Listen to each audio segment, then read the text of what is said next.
Hello, in this video I'm gonna explain if iPhone 16 Pro supports dual SIM.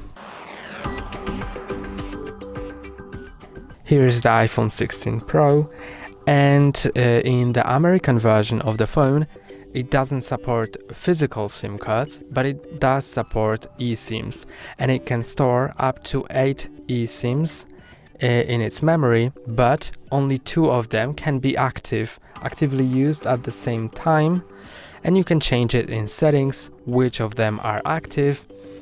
And in the European version of the phone it supports 1 physical nano SIM and also eSIMs, so it can store also 8 eSIMs in its memory, but it also can use only 2 SIMs at the moment, either 1 physical and 1 eSIM or 2 eSIMs.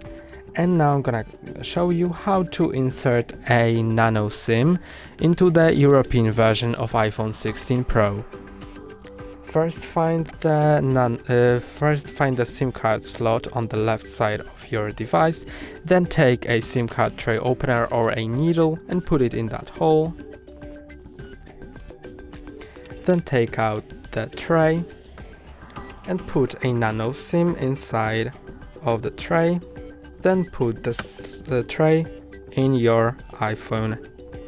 And now it's connected to mobile network. That's all for today. Don't forget to like and subscribe. See you next time.